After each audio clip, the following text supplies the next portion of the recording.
যারা আল্লাহর ঘর প্রদক্ষিণ করতে চান, স্বয়ং আল্লাহ তাআলা নাকি তাদের যাবার কোনো একটা ব্যবস্থা ঠিক করে দেন। তেমনটাই ঘটল এইবার।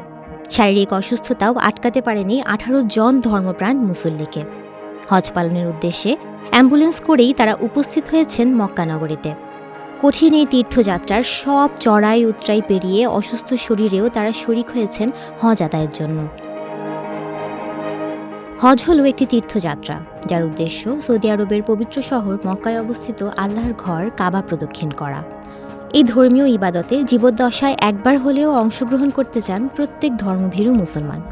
তাই তো প্রতি বছর ধর্মপ্রাণ মুসল্লিরা এই হজ পালনের উদ্দেশ্যে মক্কায় সমাবেত হন। এই তীর্থযাত্রায় থাকে নানা চড়াই উতরাই। বহু ত্যাগ তিতিক্ষার পর এই পবিত্র তীর্থযাত্রায় অংশ নেন মুসল্লিরা। কেউ বা যাত্রাপথেই অসুস্থ হয়ে পড়েন। অনেকেই আবার অসুস্থ শরীরেই শরিক হন হজ আদায়ের জন্য। এমনকি হাসপাতাল থেকে অ্যাম্বুলেন্সে করে হজ পালন করতে আসেন অনেকেই। হজের মূল আনুষ্ঠানিকতা শুরু হয়ে গেছে।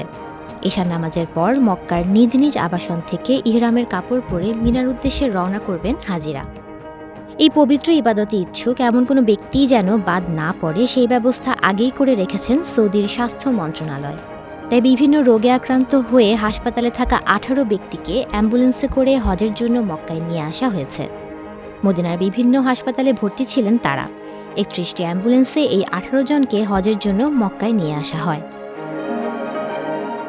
তাদের চিকিৎসা সেবায় যেন কোনোভাবেই ব্যাঘাত না ঘটে সেটি নিশ্চিত করেছে সৌদির স্বাস্থ্য মন্ত্রণালয়, এবং একই সাথে হজের অন্য পবিত্র স্থানগুলোতেও নিয়ে যাওয়া হবে তাদের।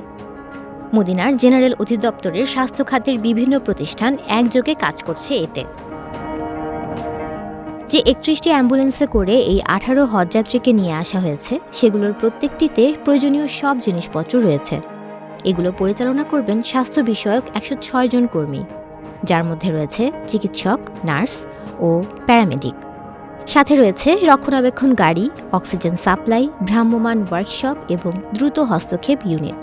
এই সকল হজযাত্রীদের চিকিৎসায় সেবায় যেন কোনো ধরনের বিঘ্ন না ঘটে সেটি নিশ্চিত করবে অ্যাম্বুলেন্সগুলো।